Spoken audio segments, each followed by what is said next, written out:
I don't ramble. I'm a really smart guy, really smart. I don't ramble. But the other day, anytime I hit too hard, they say he was rambling. And I feel I have an obligation to speak in a certain way and speak a little bit longer. How would you like it? A guy's waiting with his family for 3.5, 4 days. They have a tent, and the tent is set up. They have hundreds of them, and they wait. And then I walk in, speak for 15 minutes, and leave. I don't know, somehow. Would that be okay, North Carolina? I don't think so, right? Well, I don't think the rambling is the problem. It's the content or the statements being made in the middle of those rambling sessions, and it's not helping his campaign. So he has essentially decided to ignore the advice of his campaign staff and go on this, massive bender at both his Pennsylvania rally and also online. And he's continuing to make statements that's helping Kamala Harris increase her lead in the general election. And that's according to the polling. Now, the rally over the weekend was supposed to serve as a bit of a reset to Donald Trump's campaign.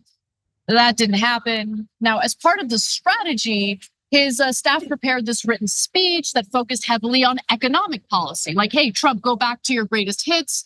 It's the populist messaging that really helped you in 2016. Go back to that. That's what voters want to hear about.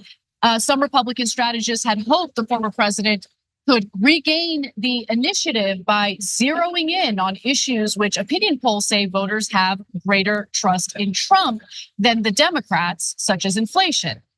However, Trump's having difficulty sticking to that message. Obviously, Kamala Harris has managed to get under his skin and she's on his mind. And so take a look at how he decided to essentially go off message, go off that strategy, and instead attack Kamala Harris. Let's take a look. Who would believe this? 80 days from now, we are going to defeat a communist known as Kamala Harris. She's a communist. Most radical left person ever to run for office. This is not what this country needs. We've had enough of them. This is communist, this is Marxist, this is fascist. But you know what? It's dangerous because she's saying that she's going to give away things that she'll never be able to get approved. Look, people say, be nice. Have you heard her laugh? That is the laugh of a crazy person. That is the laugh of a crazy. It's the laugh of a lunatic. Have you heard it? They prohibited her. They prohibited her for laughing. I've been waiting for her to laugh because as soon as she laughs, the election's over. What I was looking at in that video, Cenk, wasn't Trump. I was listening to Trump, but I was watching his fans behind him and how distracted and uninterested they appeared to be in what he was saying. And I think that this is a huge misstep by Donald Trump, because remember what voters found appealing about his message in 2016. The reason why, honestly, a lot of Bernie voters ended up switching parties and voting for Trump is because of that economic messaging. And now here he is speaking out against those economic policies that his voters had previously found appealing. Yeah. Right? Hey, don't scroll away. Come back. Because before the video continues, we just want to urge you to lend your support to TYT. You power our honest reporting. You do it at tyt.com/team, and we love you for it. There's a lot to respond to there. Yeah. So first off, he says, they say I'm rambling, but I don't ramble. And then he goes on to ramble. I mean, and epically so. And then he did an ode to rambling. So which one is it, brother? Do you or don't you? And this rambler doesn't know when to hold them and when to fold them. He never folds them. He always goes on and on and on. If you've bored your own MAGA audience, then you're not doing it right. And so he's not playing the greatest hits. He used to do that. He'd say, build a wall, lock her up, etc. You could say, hey, I don't like that. But his fans loved it. And he would talk, to Anna's point, about economic populism. He didn't mean it, but at least he was savvy enough to pretend to give you things, right? He's totally lost the thread on that because he just rambled his way out of what he was actually campaigning on. So now that Kamala Harris is taking economically populist positions, Trump is defending corporations. He's defending his donors. That's a great way to lose. So he's just absolutely ruining his own campaign. And he responds to every attack line. You're not supposed to do that in politics. He's just not right. So like when they He's call on him the defense now. nonstop, Right. They called him weird, and he's like, "They call me weird. I'm not weird. I'm not weird." And you look weird doing that. Why are you responding to them calling you weird? And then they call you a rambler, and you're like, "I'm not a rambler." It reinforces that you're weird and you're a rambler. And now the most important thing, Anna, is he's as usual, but now he can't contain himself. He's obsessed with himself. So he's not talking about the people at all. Right. That's a huge misstep. Right. That's a huge misstep. In fact, what you just watched, it didn't end there. Let's take a look at the next clip. I mean, Time Magazine, think of this. Time Magazine doesn't have a picture of her. They have this unbelievable artist drawing her. And I said, is that Sophia Loren? I couldn't. Who might that be? Is that Elizabeth Taylor? They say she was a beautiful woman. Who is it? It's so beautiful. Drawing. It's a drawing. They took a lot of pictures. It didn't work out, so they hired a sketch artist. I said, I'm sure, oh, they must be celebrating the great life and times of the magnificently beautiful Sophia Loren. I mean, I read a so-called Republican who Ronald Reagan didn't like, by the way, and she didn't like him, but she got credit for being this Reagan speechwriter. She said Kamala has one big advantage. She's a very beautiful woman. She's a beautiful woman. So I decided to go back and reread the clause. I'm not saying he's, but I say that I am much better looking than her. I think I'm much better. Much better. I'm a better looking person than Kamala. What? Well, why would voters care about that? Like, what are you doing? What are you doing? What are you doing? Like, what? Yeah, no, this is madness. So first of all, why did you? No, but hey, the Rambler, why did you wind up giving 5 minutes of your speech to how hot Kamala Harris is? Like, first of all, before you even got to how you're hotter, which is just insanity defined, right? Why are you talking about her looks for so long? Is she Sophia Loren? Is she Elizabeth Taylor? I couldn't tell. What, you couldn't tell? Elizabeth Taylor is dead. Like, why did you go back? And Elizabeth Taylor is very white. Like, what are you talking about? Living in hell. This is not like, this is nonsense. Like, this is so dumb, right? Like, it's laughable. Like, we're talking about a presidential election, guys. I don't care about anyone's looks. Okay, the country's falling apart. Like, what are we doing? Yeah, what is this? Yeah. No offense, Bernie, but we were for Bernie Sanders, and we weren't for Bernie Sanders because he was hot. Yeah. Okay, that's for people not that bright who are like, I like shiny objects, and that's how Trump thinks. So that's why he thinks, oh, I wonder if people are voting for Kamala Harris because she's hotter than me. No, you idiot! You're the one who thinks like that.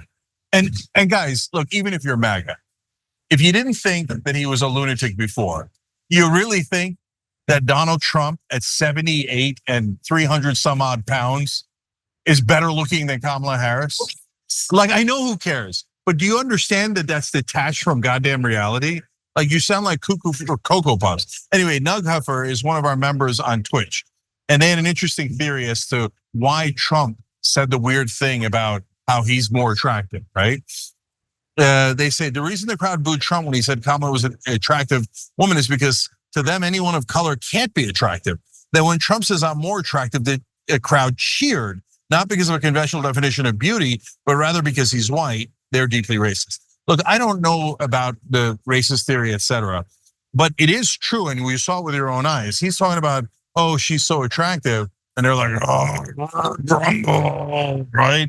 And then he says, but I'm hot, and they're like, right. Insane. This whole thing is insane. I can't believe how much he has bungled his own campaign. He's totally lost. I really did think, okay, like, they've been very strategic over at the Trump camp. I remember being at the RNC and actually being impressed with how he was sticking to the script, how he was going along with the strategy, and it was working. And now it's like he's totally discombobulated over Kamala Harris being the Democratic nominee. 100%. He should have expected it. 100%. His campaign should have expected it. And they should have strategized, and he should stick to the strategy, but he can't help himself.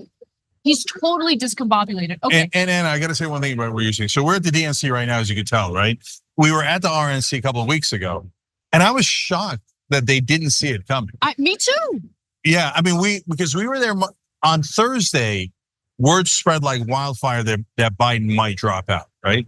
But I was like, but on Monday through Wednesday, I was like, you guys, are you not aware that there's at least a really, really good chance that Joe Biden's gonna drop it? I thought it was at 100%, turned out I was right. But a lot of people thought, okay, maybe 70%, 50%, 30%. Like if I thought, oh, there's a 50%, 30% chances my opponent's gonna drop out, I would make contingency plans and I wouldn't get caught off guard, right? That entire place was caught off guard. They couldn't believe it, and they thought they'd already won. In fact, let me just weigh in on something. I remember being at the RNC. Cenk had a trip planned to Europe, and I remember Cenk talking to me about like, Biden's going to drop out this weekend. I think I'm going to cancel my trip. And I thought that was a crazy idea, but he did it. He did cancel his trip so he could be here to cover that story. So you definitely expected it, like anyone paying close attention to politics should have, including and especially the Trump campaign. Anyway, let's get back to the story, because look, him saying I'm more attractive than Kamala Harris is obviously weird. It is. It's just a weird thing to say. But it's especially weird when you consider what Trump had to say last week. So let's go to that. I saw a picture of her on Time magazine today.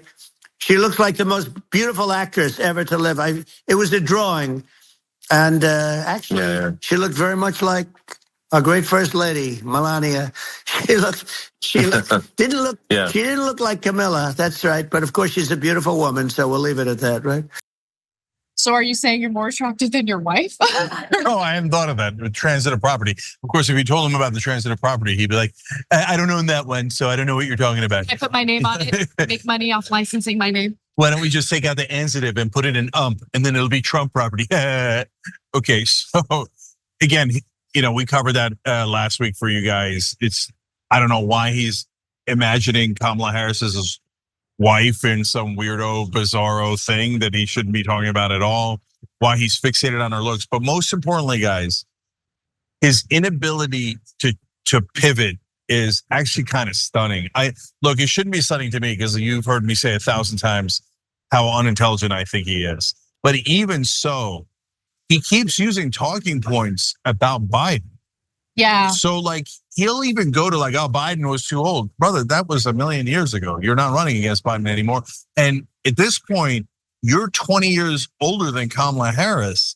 You got to stop talking about age. And by the way, a poll showed, as you would expect, the numbers 100% flipped from 31, Trump having a 31-point advantage among people who were concerned about the candidate's age and health.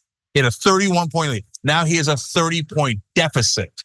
So if you're a Republican, you want Trump to about age, but he's still talking about age because he can't get off his old talking points. That shows total incompetence.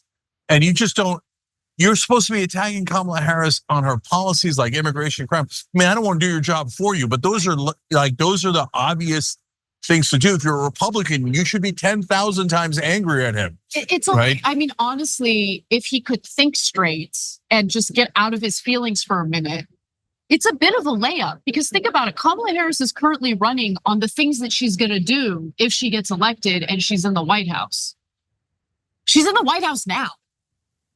I know. I don't even want to give them tips. No, I know now a lot of people watch the show. You think he hasn't heard this advice? I'm sure he's heard his advice. I know. His campaign managers aren't idiots. They've actually given him really good advice. He can't help himself.